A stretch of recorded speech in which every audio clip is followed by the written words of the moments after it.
మన ప్రభువును ప్రియరక్షకుడునైన యేసుక్రీస్తు శక్తిగల నామంలో మీ అందరికీ శుభములు. ప్రియమైన దేవుని బిడ్డలారా, మరి ఎలా ఉన్నారు?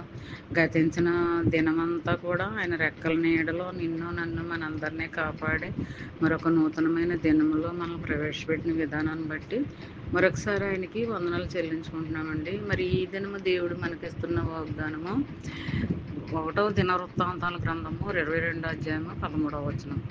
నీవు వృద్ధి పొందుదువు, ధైర్యం తెచ్చుకుని బలముగా ఉండుము, భయపడకము, దిగులు పడకము. ప్రియమైన దేవుని బిడ్డలారా, మరి ఇందులో ఆదరణకరమైన మాటలు ఏంటంటే, నువ్వు ఎప్పుడు కూడా వృద్ధిలోనే ఉంటావు, అభివృద్ధిలోకి ఉంటావు, మరి ఆశీర్వాదాలు పొందుకుంటూనే ఉంటావు అని దేవుడు నీకు ఈ వాగ్దానం ద్వారా హెచ్చరిస్తున్నాడు అనమాట అండి.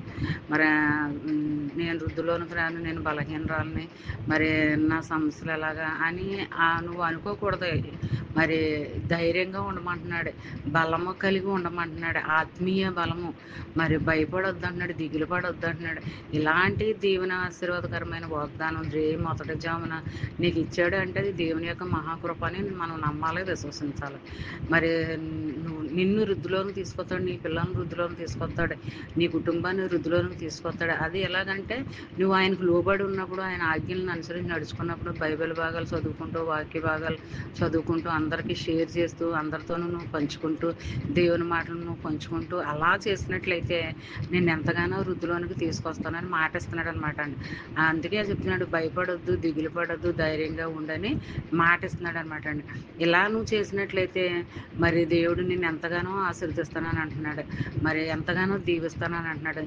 నిన్నే కాదు, నీ బిడ్డల్ని, నీ కుటుంబ సభ్యులందరినీ కూడా దీవిస్తాను, ఆశీర్వదిస్తాను అని అంటున్నాడు. ఏ విషయంలోనూ కూడా భయపడొద్దు అంటున్నాడు, కృంగిపోవద్దు అంటున్నాడు, బలహీనం అయిపోవద్దు అంటున్నాడు, ధైర్యం తెచ్చుకుని బలము కలిగి ఉండమంటున్నాడు.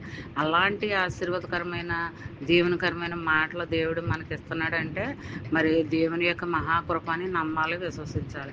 మరి ఈ చిన్న వాగ్దానం నీ ఫ్రెండ్స్ సర్కిల్లో పంపండి. అలా పంపడం వల్ల మరి దేవుని యొక్క ఆశీర్వాదాలు వాళ్ళు చూస్తారు, పంపిన వారు చూస్తారనమాట అండి. మరి ఈ చిన్న వాగ్దానం ఈ దినమంతా కూడా మనసులో పెట్టుకుని ధ్యానించుకుంటూ నువ్వు ఏ పని చేసినప్పటికీ ఆ పనిలో నీకు అభివృద్ధి కలుగుతుంది, కానీ మరి హాని కలగదనమాట అండి. మరి అలాంటి దీవెన ఆశీర్వాదకరమైన వాగ్దానాలు ఈ దినమంతా మైండ్లో పెట్టుకుని ధ్యానించుకుంటూ ఉండాలని కోరుకుంటూ గాడ్ బ్లెస్ యూ.